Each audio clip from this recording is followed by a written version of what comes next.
मुरसानी जी बहुत बड़े कवि हैं, देश के मथुरा से पधारे हैं, चश्मा लगाए हैं, आप देख रहे हैं। एक दिन मैं इनके घर पहुंच गया, ये अखबार पढ़ रहे थे। हमने कहा, और बड़े प्रसन्न बड़े आनंदित। हमने कहा, दादा अखबार में कोई बहुत बढ़िया बात निकली है क्या? तो उन्होंने कहा, बहुत बढ़िया बात निकली है यार, बड़ा बढ़िया लिखा है। हमने कहा, क्या निकला? कहा, एक ऑफर आया। हमने कहा, क्या लिखा है? तो उन्होंने लिखा है, इन्होंने कहा अखबार में लिखा है, पत्नी फेंको लैला ले जाओ। अब भाई साहब, हम जब इस उम्र में मुरसानी साहब इतने ज्यादा प्रसन्न, तो हमारी तो बातें ही छोड़ दो, हम भी बड़े उत्सुकता बस गए। हमने पेपर देखा, फिर हमने इनको चश्मा उठा के दिया। हमने कहा, चश्मा लगा के पढ़ा करो। बेकार में हमारा ताव ठंडा कर दिया। उसमें भाई साहब लिखा था, पन्नी फेंको थैला ले जाओ। ये साहब पढ़ रहे थे, पत्नी फेंको लैला ले जाओ। तो ये स्थितियां, एक बार जोरदार तालियां भाई मुरसानी जी के लिए बजाएं। आदरणीय मुरसानी जी, माइक पर। अभी हेमा जी ने बहुत अच्छा गीत गाया था, चिड़िया बन उड़ जाऊंगी, कौन सा? मैं होता गंगवार साहब इस गीत को कैसे लिखता कि लौट के फिर ना आऊंगा, चीन की ओर मुड़ जाऊंगा। लौट के फिर ना आऊंगा, मैं चीन की ओर मुड़ जाऊंगा। पापा तेरे आंगन से बन कौआ उड़ जाऊंगा। पापा तेरे आंगन से, ये तो छोर लड़के ही कह सकते हैं। लड़कियां चिड़िया बनेंगी, हम तो कौआ ही बनेंगे। बहुत अच्छा है। देखिए, मैं हास्य का गीत हूँ, मैं हास्य लिखता हूँ। ताली बजाने के लिए तो मैं कहता ही नहीं किसी से, खैर, क्योंकि मैं तो दिल्ली में गया था।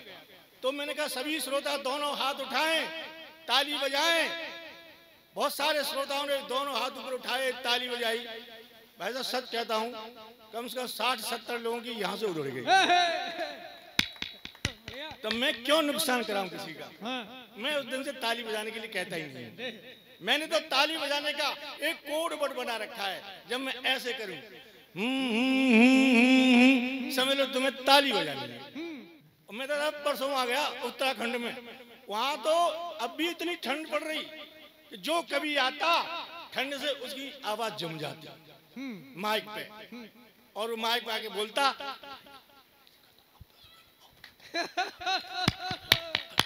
बढ़िया, उस ठंड में सभी श्रोता छाता लेके बैठे हुए ठंड से। अब मेरा नंबर आया तो मेरी भी आवाज जम गई, तो मैंने ऐसे किया। अब जो आयोजक था वो कपड़े में आग लगा के पलीता बना के मेरे मुंह के सामने लगाया उसने। आग से आवाज पिघली, तब माइक से निकली। मैं हास्य रस लिखता हूं। ये गीत और गजल मैं नहीं जानता। अच्छा, कभी आएगा गजल लिखेगा, भाइयों इस गजल को ध्यान से सुनना, क्योंकि मैंने ये हृदय से लिखी है। मैंने कहा, भैया मैंने कब फेफड़ों से लिखी है? भाई जो कुछ लिखा है मैंने भी हृदय से लिखा है। अब ये हमारे भगवान साहब मुझसे बोले, भाई साहब तुम तो हास्य के कवि हो, जिंदगी में वीर रस की कविता नहीं लिख सकते। आप विश्वास करो, जब इन्होंने चैलेंज किया तो मैंने बैठे बैठे 2 लाइन लिखी है, 1 लाइन की कविता लिखी है। आपने 1 लाइन की कविता वीर रस की किसी कवि से नहीं सुनी होगी, कोई नहीं लिख रहा है, न जिंदगी में लिख पाएगा, और लिख भी लेगा तो मेरा क्या करेगा वीर रस। अच्छा, मेरे मोहल्ले में तो एक आदमी ने अपने लड़के का नाम रख लिया है अमेरिका। तो मैंने कहा, भाई साहब तुमने अपने लड़के का नाम अमेरिका क्यों रखा? बोला, भाई साहब मैं तो इसी बहाने अमेरिका का बाप बना बैठा। बढ़िया बढ़िया टिप्पणी है, वाह। सीधी बात है। तो क्या करेगा अमेरिका, चीन हमारा? मेरे साले ने अपने लड़के का नाम रख लिया पाकिस्तान। मेरे साले ने अपने लड़के का नाम रख लिया पाकिस्तान। तो मेरा दोस्त बोला, तुम्हारे साले ने अपने लड़के का नाम पाकिस्तान रख लिया है, पाकिस्तान तुमसे कुछ नहीं कहता है? मैंने कहा, कहता है। बोले, क्या कहता है? मैंने फूफा। तो ये चीन, पाकिस्तान, ये सब अमेरिका हमारा क्या करेंगे? मैं तो भाई साहब वहां गया, अमेरिका में घूमने गया, चीन में घूमने गया। अब मेरे संग एक पत्रकार, अब मैं चीन में गया तो मैंने देखा, आपने देखा होगा वहां का जो उत्पादन है वो 3 फुट का है बस। 3 फुट से ज्यादा है ही नहीं, 3.5 होगा ज्यादा। वहां की जो पैदावार है ही ऐसी है। अच्छा, उनकी आंखें देखो चीनियों की 3-3 फुट के, और उनकी आंखें देखो गौर से, ऐसा लगता है जैसे पानी की बाल्टी में किसी तोते को डुबा दो फिर बाहर निकाल लो, चिमचिमी आंखें से। तो मैंने उससे पूछा, मैंने क्या तुम्हारे चीन में मेरे जैसा 6 फुट का कोई जवान नहीं है? तो बोला ये फुल हुआ। अब मेरी समझ में नहीं आया ये क्या कह रहा है मुझसे। तो मैंने पत्रकार से पूछा, मैंने ये बताओ क्या कह रहा है अपनी भाषा में। बोला भाई साहब ये कह रहा है पूरी चीन में एक आदमी है 5-6 फुट का। तो मैंने वो है कहाँ? बोला चुलबुला हुआ। मैंने अब क्या कह रहा है कि ये कह रहा है कि हुआ जिले के अंदर है। तब मेरी समझ में आया उस जिले में कभी मेरे पिताजी घूमने गए होंगे। तो ये चीन क्या करेंगे हमारा, पाकिस्तान क्या करेगा हमारा। मैंने 4 लाइन लिखी, आप देखें। ऊंचा है हिंद गगन से जो सीला पवन अगन से, ऊंचा है हिंद गगन से जो सीला पवन अगन से, मत उलझो मेरे वतन से नहीं तो मर जाओ कसम से। ये भारत तो विश्व पर भारी है, विश्व गुरु की बारी है। ये भारत तो विश्व पर भारी है, विश्व गुरु की बारी है। कि हम हैं 7 फुटैया तुम हो 3 फुटैया, हम हैं 7 फुटैया तुम हो 3 फुटैया। रोब पानी मांगे तेरी नानी, रोब तेरी मैया, पानी मांगे तेरी नानी, रोब तेरी मैया। योद्धा है राम लखन से बांधेंगे तुझको कफन से, योद्धा है राम लखन से बांधेंगे तुझको कफन से। मत उलझो मेरे वतन से नहीं तो मर जाओ कसम से। ये भारत तो विश्व पर भारी है। ये क्या करेंगे हमारा, विश्वास करो इस देश का कोई कभी कुछ नहीं बिगाड़ सकता है। अब कोई कुछ भी कहता रहा वीर से, कभी ये हो रहा है वो हो रहा है, किसी की औकात नहीं है इस हिंदुस्तान का कोई बाल बांका कर जाए। जब तक मैं हूं तो और पक्की बात है। हाँ, ये वीरस के कभी चिल्ला चिल्ला के करते हैं। एक लाइन की कविता है वीरस की, आप देखें ये 6 छंद में जिस बात को पूरी कविता हम कहते हैं, एक लाइन की कविता मैंने कही है। आप देखें ये क्या करेंगे हमारा, कि ए चीन ए पाकिस्तान कुछ भी कर लो अंत में मरोगे। कविता खत्म। भाई ये 6 छंद में मारते हैं, मैं एक ही लाइन मार देता हूं। हाँ, तो ये कुछ नहीं है, इसलिए ध्यान ज्यादा खराब मत करो। ये कुछ नहीं बिगाड़ सकते, चाहे कुछ भी हो जाएगा। मैं सुनाऊं गंगवार साहब, मैं विश्वास करो मैं इतना होशियार था जब मैं पढ़ता था अपनी क्लास में कि हेडमास्टर ने क्लास में से मेरा नाम काट दिया कि तू इतना होशियार कैसे हो गया।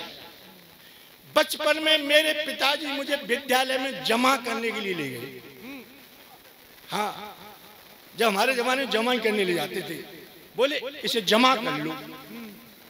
हेडमास्टर ने मेरी तरफ देखा और फिर मेरे पिताजी से पूछा, अच्छा ये बताओ ये किसका बच्चा है।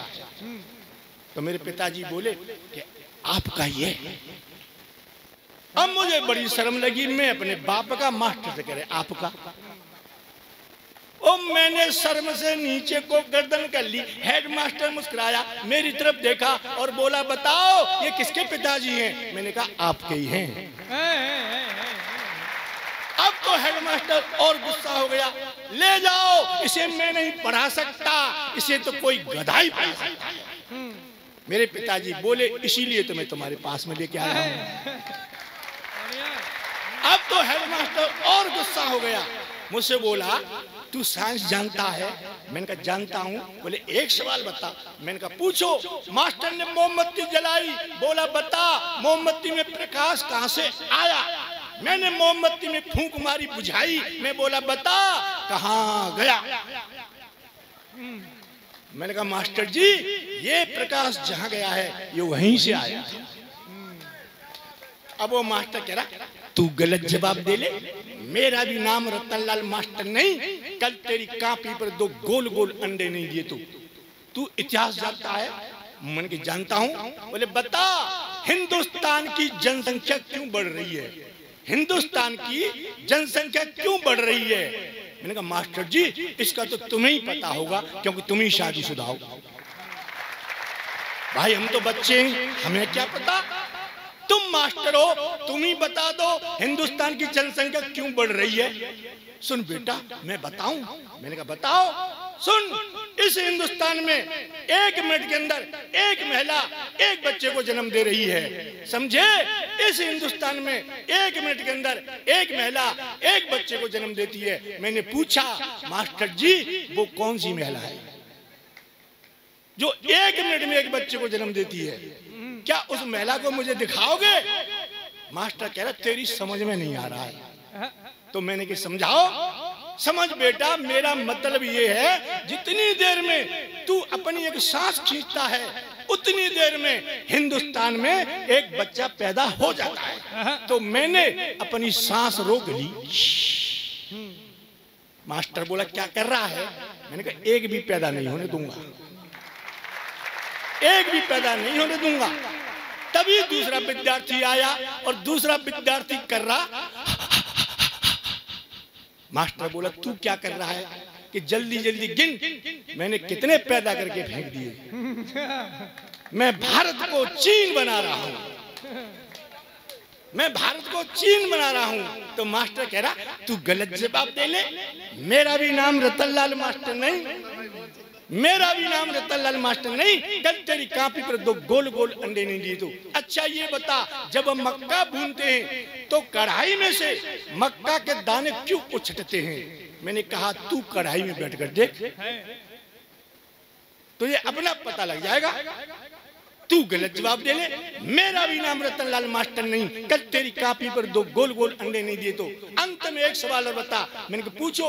बोले बता महिलाएं अपनी मांग में सिंदूर क्यों भरती हैं? मैंने कहा मास्टर जी इसलिए भरती हैं लोगों को पता लग जाए इस प्लॉट की रजिस्ट्री हो चुकी है। अब मास्टर बोला तू मुर्गा बन, तू मुर्गा बन। मुझे मुर्गा बना दिया, एक डंडा मारा और बोला बता तू कौन है? मैंने कहा मैं हूं मुर्गा। कौन? मैंने कहा मुर्गा। बोले बता मैं कौन हूं? तू मुर्गी। मास्टर बोला तेरे पास क्या प्रमाण है कि मैं मुर्गी हूं? मैंने कहा कल तू मेरी कॉपी पर 2 गोल गोल अंडे देगा।